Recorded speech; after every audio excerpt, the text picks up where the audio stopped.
La Soberana Asamblea General Constituyente de 1813 fue el primer congreso en la historia de la Argentina encargada de legislar y de gestar los esbozos iniciales del Estado y la simbología nacional. La Asamblea fue el más intenso y ambicioso intento de la revolución independentista por avanzar en la conformación de un nuevo orden político y social en el extremo sur del continente americano.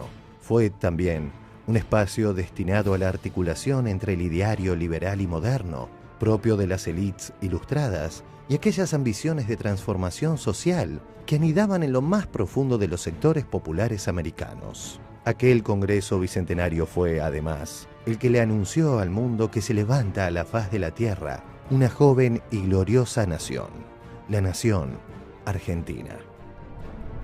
La Asamblea de 1813 es una consecuencia lógica de lo ocurrido en mayo de 1810, cuando por primera vez tuvimos nuestros primeros gritos de libertad y cuando por primera vez reaccionamos frente a determinada legislación española que era demasiado estricta y demasiado ya para su época anacrónica con respecto a América, Sudamérica.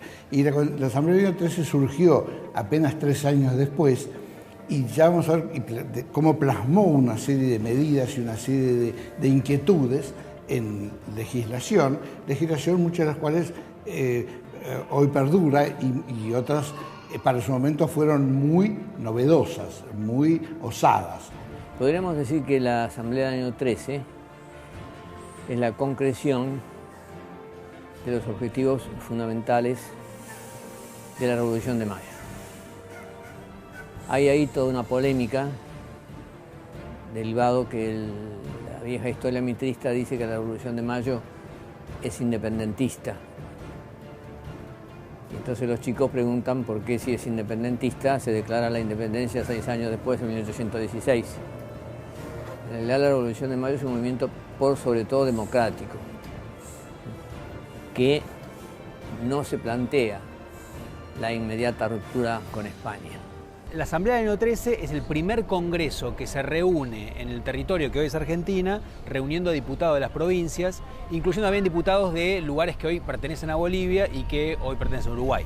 La Asamblea del año 13 fue muy importante porque lo que intentó fue organizar constitucionalmente a este país que comenzaba un proceso de autonomía y algunos no sabían si iba a ser un país autónomo dentro de la monarquía española o un país totalmente independiente. Esa era una discusión que se estaba dando.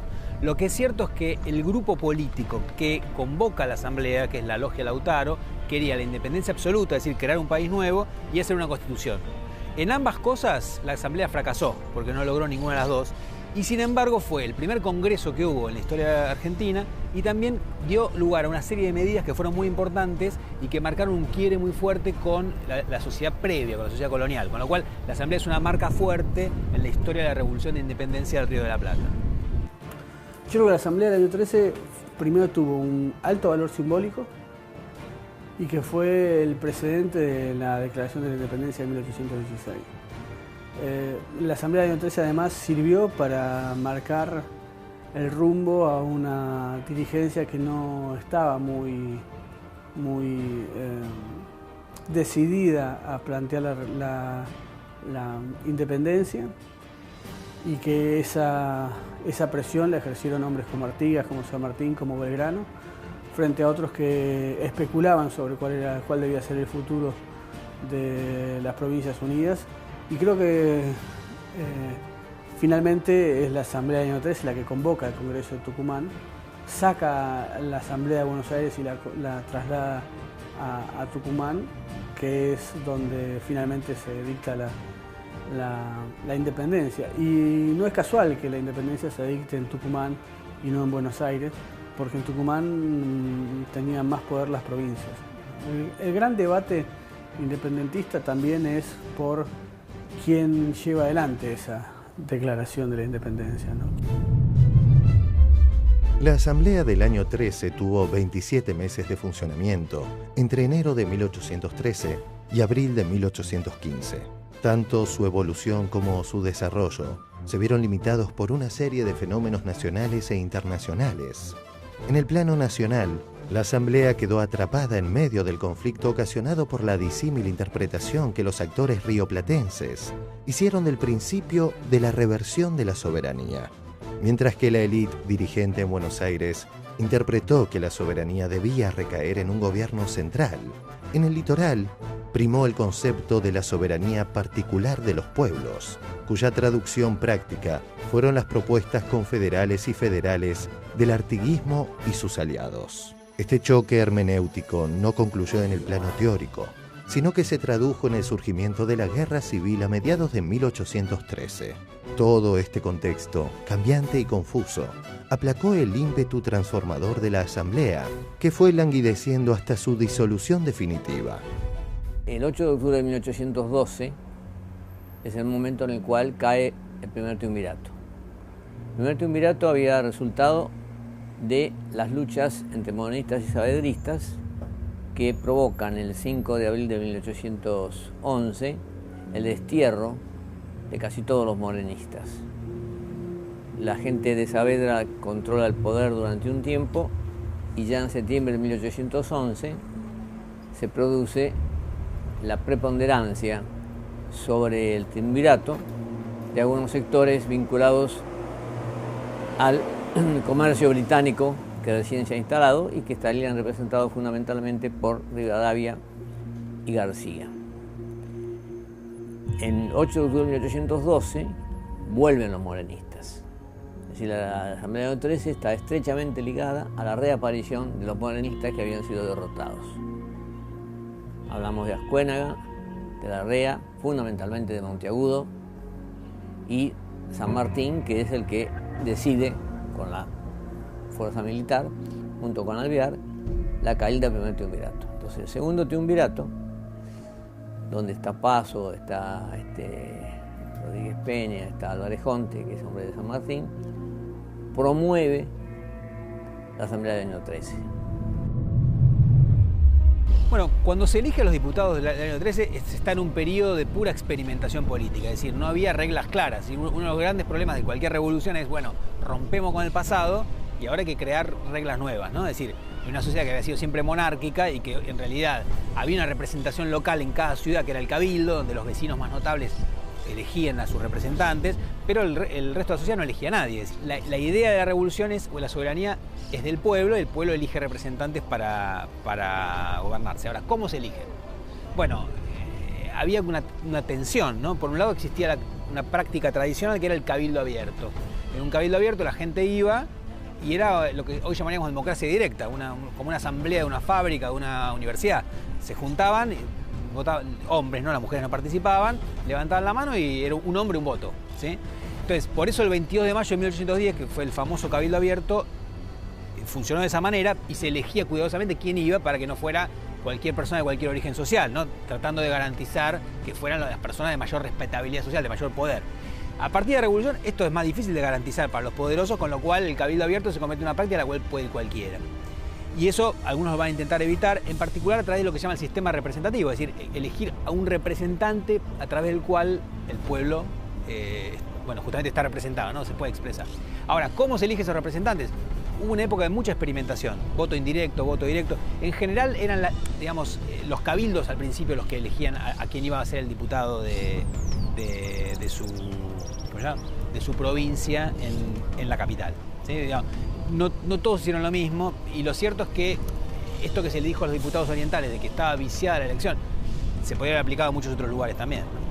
En la Asamblea del año 13 hubo algunos personajes importantes que en general eran aquellos que integraban el elenco de la logia Lautaro, ¿no? Algunos que eran ya veteranos de la revolución, digo veteranos porque habían pasado solo 3 años de 1810, pero las revoluciones son muy intensas y desgastan mucho, ¿no? Entonces, en la Asamblea del año 13 estaba Juan Larrea, que había sido integrante de la primera junta, estaba Hipólito Vieites, en cuya jabonería famosa se hacían las reuniones en las cuales se formó la primera junta, es decir, personajes que se van a ligar mucho con el grupo de Alvear. Bernardo de Monteagudo, que es uno de los personajes principales porque además era un gran escritor y era el que escribía en buena parte las proclamas, digamos, ¿no? o parte de la prensa de la época. Después, bueno, Alvear es el diputado más importante, y Posadas, que después va a ser director supremo. Nicolás Rodríguez Peña, que había sido parte del elenco de la Revolución de Mayo y que después fue miembro del segundo triunvirato, pero también él es diputado en la Asamblea. Y los demás son figuras más, digamos, menos relevantes y en general que un poco vivían al compás de este elenco principal. Mucha de la legislación que durante las sesiones que se llevaron a cabo en 1813 y en 1814 respondían a inquietudes que en nuestros próceres de Mayo ya traían consigo y que fueron el motivo también de la gesta de Mayo de 1810 y que se vieron plasmados en 1813 por la Asamblea y que pueden resumirse de alguna manera en aboliciones y creaciones. Las medidas fundamentales de la Asamblea, muchas eran más bien simbólicas, era una necesidad de romper con el antiguo régimen. Por ejemplo, se abolieron los títulos de nobleza. En el territorio que hoy es Argentina casi no había nobles, pero sin embargo es muy fuerte el tema de que no podía haber nobles. De hecho, el único noble que estaba en lo que hoy es Argentina, que es el Marqués de Tojo en Jujuy, dejó de ser marqués a partir de esa medida, ¿no?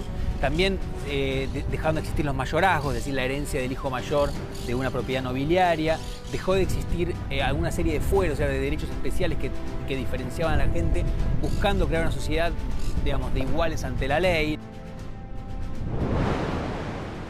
Se decreta la prohibición y quema de los instrumentos de tortura en la plaza pública, que eran métodos persuasivos que se utilizaban en aquel tiempo.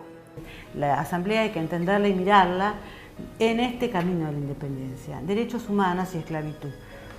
Nosotros tenemos como una idea que ha quedado en la historia oficial, ¿no? De que ha quedado inclusive hasta plasmado en el arte. Nosotros vemos la litografía de Carlos Enrique Pellegrini, ¿no? Y el negrito llevándole a la dama Patricia, que está con el peinetón y todo tan bello, ¿no? Y un negrito que también es bello, llevando una alfombra donde ella va a ir a la catedral y va a rezar después, o aquellas litografías tan encantadoras de Bacle, ¿no? Donde aparece el escobero, el negrito que es el plumero, el que enciende las velas o el que vende las velas, y que poco o nada tienen que ver con la realidad incruenta e infame que significó la esclavitud, el tráfico de esclavos, es decir, la venta de esclavos, en la que estuvieron involucrados las familias patricias de la sociedad. Es decir, fue un tema que empieza, o que tiene sus puntos más, digamos, más importantes en los siglos XVII, XVIII y hasta entrado el siglo XIX. Un tema que es tristemente ejemplificador de este asunto tan cruel de la esclavitud son las marcas que los esclavos traían en su cuerpo o que recibían una vez que llegaban acá, ¿no? Ellos eran marcados, como quien marca el ganado, con hierro candente en los hombros, en la cara, inclusive en el pecho, ¿no? Nosotros tenemos en los documentos del archivo, en los ingresos de los navíos que traían los esclavos, porque el negocio de la esclavitud fue un negocio legal, legítimo. Inclusive en Inglaterra en 1806 pasó a ser ilegal la esclavitud porque se declara libertad. Nosotros no, hasta 1813 fue un negocio legítimo. El caso de los indios era distinto porque se consideraba que los indios tenían alma. Convenientemente se podían casar los indios, digamos, con los colonizadores, pero los esclavos no. Entonces este asunto de las marcas es un asunto verdaderamente infamante porque la esclavitud se llevó en el cuerpo, se llevó como un estigma que era para siempre, era de por vida, y fue un asunto horroroso. En realidad la decisión de la Asamblea del año 13 era abolir la esclavitud, pero tuvieron una fuerte presión del imperio brasileño que les dijo que si ellos abolían la esclavitud, todos los esclavos brasileños iban a querer refugiarse en el Río de la Plata. Entonces, para impedir que se llenara de negros el recibidor de las excolonias, deciden votar la libertad de vientres, pero no la abolición de la esclavitud, que finalmente se resuelve en 1853 en la Constitución. Pero la Asamblea del año 13 con ese apartado era muy progresista. incluso llegó a pensar un sistema por el cual los libertos eran mantenidos por el Estado Nacional. Es decir, los patrones tenían que pagar algo así como una carga social al Estado para cuando los libertos no tuvieran trabajo o fueran libres, pudieran ser mantenidos por el Estado durante un tiempo hasta que consiguieran trabajo o aprendieran un oficio. Era muy progresista en ese sentido. Después, obviamente, nada de eso funcionó, pero en su declaración de principios fue muy interesante. Incluso fueron muy interesantes los debates que se dieron sobre la manutención de los esclavos, ¿no? Lo importante también son las creaciones que fueron muy fuertes y que marcaron de alguna manera soberanía, que después iba a ser reconocida definitivamente con la independencia de 1816. Pero símbolos de soberanía son la creación del escudo nacional, por ejemplo, el escudo con las características casi idénticas a las que se conservan hasta el día de hoy. Que un país tenga escudo es un símbolo de soberanía, lo mismo que tenga escarapela, que también se creó, y lo mismo que tenga bandera, que se reconoció la de los colores celeste y blanco creada por Belgrano. También otro símbolo de soberanía es la acuñación de moneda propia. Se encargaron en acuñar en la Seca de Potosí. La Seca era la casa donde se acuñaba moneda y estaba en el Alto Perú, que también era un territorio que integraba las Provincias Unidas del Río de la Plata. Ahí estaba la casa de acuñación de monedas por las minas de plata que había en el lugar, y se acuñó la onza de oro o peso fuerte y el medio peso fuerte con las mismas características que puede tener que tiene, mejor dicho, y que está reproducida en la moneda de un peso que todos manejamos. A ver si tengo algo acá en el bolsillo, la buscamos. Sí. Esta justamente, la moneda de un peso, reproduce el anverso y el reverso de la moneda de la Asamblea del año 13, con el sol de 32 rayos, 16 rectos y 16 flamígeros alternados, con ojo, nariz y boca, que es el que después recogió la bandera nacional y que es nuestro sol especial. Esto es bueno recordarlo porque muchas veces recordamos cuántas estrellas tiene la bandera de Estados Unidos, pero sabemos cuántos rayos tiene el sol argentino y cómo son esos rayos y características tiene el símbolo central de nuestra bandera. Y del otro lado presenta el escudo nacional y dice justamente en unión y libertad, que era quizás el emblema de la Asamblea del año 13, unión de todas las provincias, unión de todos los que constituyen las Provincias Unidas del Río de la Plata, y libertad por todos estos avances en materia de libertades y de atributos de soberanía. Son muchos otros los ítems que hacen a las creaciones, como por ejemplo que le encargaran a Vicente López y Planes la redacción del himno nacional. Es mucho más tajante en su extensión que el que cantamos ahora, que nosotros cantamos el coro, el primer cuarteto de la primera estrofa y el último cuarteto de la última, pero en todo el texto del himno nacional, que es largo, se hacen alusiones muy tajantes y muy fuertes en contra de España. Es muy simbólico, no solamente como señal de soberanía, sino también como señal de repudio a España, que recién se iba a plasmar definitivamente en la separación en 1816, pero ya esto es un antecedente total de este repudio que había.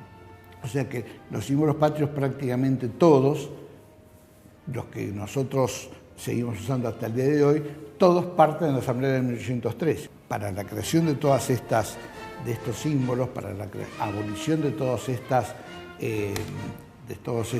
elementos que hacían a la sujeción de las personas, participaban representantes de las 14 provincias que aprobaban todo por unanimidad. Primero hubo un periódico oficial, que es la Gaceta Ministerial, que se llama en ese momento la Gaceta de Buenos Aires, pero se va a mantener hasta 1821 como órgano de prensa. Pero después empiezan a aparecer periódicos que responden políticamente a algún grupo. Y ahí comienza un problema que es, bueno, ¿qué se puede decir, qué no se puede decir en una tradición que era la monárquica, en la cual no hay libertad de prensa, es decir, la censura es algo legal, digamos, todo tiene que estar preaprobado, y va a ser una discusión de la época, ¿no? Es decir, hasta, digamos, a lo largo de los años va a haber discusiones sobre si un periódico puede decir algo, puede no decirlo, y va a haber algunos, digamos, publicistas, como se decía, no periodistas, se decía publicistas, los que publican periódicos, que van a ser perseguidos, ¿no? Es decir, por ejemplo, cuando cae la Asamblea del año 13, los que están ligados con ella se tienen que ir al exilio, o son exiliados internamente, y entonces, digamos, sus periódicos dejan de aparecer, ¿no? Entonces, esto es algo que va a ser una disputa, o sea, es una época en la cual hay libertad de prensa, pero una libertad de prensa muy controlada, ¿no?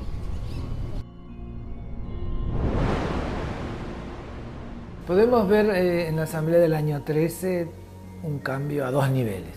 Primero es con la institución Iglesia Católica, acabada la cristiandad colonial o en proceso de terminarse la dominación española. La Asamblea del año 13 decide una serie de reformas que apuntan a regular lo que hace el clero, es decir, que el dinero de los obispados vaya para el Estado, que hasta los 30 años nadie se puede hacer sacerdote de ninguna orden religiosa, controlar los monasterios y tratar que, bueno, el peso y el poder de esa institución disminuya. No hay que olvidar que en esa Asamblea del año 13 varios de los que participan son sacerdotes y 12 que son sacerdotes. El otro gran cambio, y acá es un cambio pero en la continuidad, es decir, ¿quién nombra a los obispos? ¿Quién nombra a los curas? Hay que recordar que desde la conquista, la invasión española, es el rey de España el que está encargado de nombrar a los curas y a los obispos. ¿Qué va a decidir la Asamblea del año 13? Que ahora va a ser el propio gobierno nacional, ese provisorio en aquel momento, que va a nombrar a los curas y a los obispos. Esto también es un gran cambio. Es ese intento de hacer una iglesia nacional que va a dar vuelta por el siglo XIX, sobre todo muy fuerte. La conformación del Segundo Triunvirato y la convocatoria a la Asamblea del año 13 habían generado un espacio de acercamiento entre el poder central de Buenos Aires y el artiguismo de la banda oriental. Tan es así que el pueblo oriental eligió a sus representantes, los que se presentaron ante la Asamblea en junio de 1813, munidos de un preciso mandato que pasó a la historia como las instrucciones del año 13. El Pleno de la Asamblea rechazó a los diputados orientales, objetando la metodología de la elección, que no se había regido por el reglamento específico. Este cuestionamiento de forma escondía un conflicto mayor. Las instrucciones bregaban por un Estado federal, la descentralización económica y la mudanza de la capital a otra ciudad. Frente a este programa político tan disímil, los miembros de la Asamblea objetaron a los diputados orientales, ahondando las tensiones existentes en el Río de la Plata. Artigas quería la independencia inmediata, pero todavía no estaban dadas las condiciones políticas para ello. ¿Por qué no se declaró la independencia? Porque empezó a cambiar la situación internacional. Es decir, la revolución había empezado porque el rey de España había sido apresado por Napoleón, ¿no?, que está luchando contra toda Europa. En 1813, mientras la Asamblea iba con mucho entusiasmo hacia un camino independentista, la situación en Europa empieza a cambiar. Napoleón es derrotado, el rey Fernando VII de España vuelve a su trono, y sobre todo surge lo que llama la Santa Alianza, que es una agrupación de las grandes monarquías absolutistas, Prusia, Rusia, Austria, que dicen: cualquier gobierno surgido de una revolución debe ser destruido, no tiene legitimidad. La Santa Alianza declaró que cualquier gobierno surgido de una revolución debía ser destruido, no tenía legitimidad. Digamos, la Santa Alianza era la idea de destruir todo lo que tuviera que ver con una revolución, restituir todo lo que había empezado a destruirse con la Revolución Francesa en 1789. Entonces, para un gobierno revolucionario como era el del Río de la Plata, la situación era muy poco halagüeña. Nadie lo reconocía en el mundo, y en el resto de América todos los focos revolucionarios habían sido derrotados empezaban a ser derrotados entre 1814 y 1815 por los realistas y los partidarios de Fernando VII. Con lo cual, en 1815, cuando la Asamblea todavía existía, la revolución en el Río de la Plata era la única que seguía en pie en todo el territorio americano, sin tener ningún reconocimiento ni de Inglaterra, ni de Estados Unidos, ni de ningún país europeo de la Santa Alianza, con lo cual la situación era bastante desesperante. Y además, la revolución se partió en dos, porque mientras la Asamblea que funcionaba en Buenos Aires mantuvo una política fuertemente centralista, es decir, donde las decisiones las tomaba la capital, Del otro lado del Río de la Plata y en las provincias de lo que hoy es el litoral argentino se formó una liga que dirigía José Artigas que proponía un modelo alternativo, una confederación. Entonces, esta confederación que llamó la Liga de los Pueblos Libres y las Provincias Unidas del Río de la Plata que dirigía la Asamblea del año 13 se dividieron en dos. O sea que era una revolución que además de estar enfrentada con los realistas tenía un enfrentamiento entre sí. Con lo cual la situación era muy poco halagüeña para dar un paso más duro, digamos, más fuerte que hubiera sido la declaración de la independencia y de un país nuevo que había sido el objetivo inicial de la Asamblea. Entonces la Asamblea terminó fracasando en sus objetivos centrales, pero dejó un legado fuerte de transformaciones y de un ideal transformador, de la idea de las leyes como posibilidad de cambio, ¿no? La Asamblea del año 13 es el primer paso a la declaración de la independencia. Quedó trunca por cuestiones internacionales, ¿no?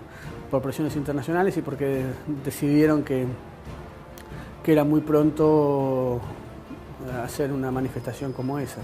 Pero tiene que ver con la lógica de alianzas en Europa, ¿no? El rey Fernando VII estaba volviendo a España, es un momento en el cual son expulsados los franceses de España, las tropas napoleónicas empiezan a perder poder en casi todas los frentes que lleva la guerra napoleónica, pierde en Rusia, pierde en España. Lo que hace Europa es recomponer el poder de las monarquías absolutistas frente al poder del emperador Napoleón y de ese legado revolucionario que tenían las tropas napoleónicas. Entonces, ante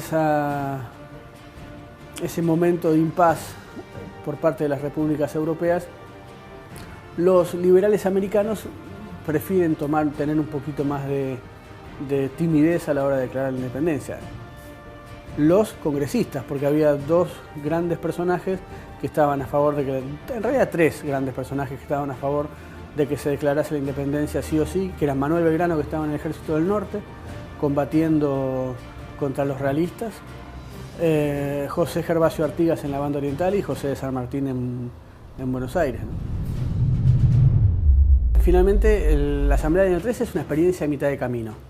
No puede declarar la independencia, no puede declarar una constitución, sí hace un estatuto provisorio por el cual se nombra al director supremo, pero además crea la figura del Directorio Supremo del Río de la Plata, que es algo así como un armado de unión de provincias del sur que mantiene algunas provincias que hoy ya no están dentro del territorio de la República Argentina, y hace una declaración de principios que es la primera declaración de derechos humanos en la Argentina, y eso creo que es lo más importante que tiene la Asamblea del año 13, ¿no? Como la libertad de vientres, como la abolición de los métodos de tortura, el saneamiento de las cárceles, ese tipo de cosas que, por decirlo de alguna manera, es como nuestra declaración de derechos del hombre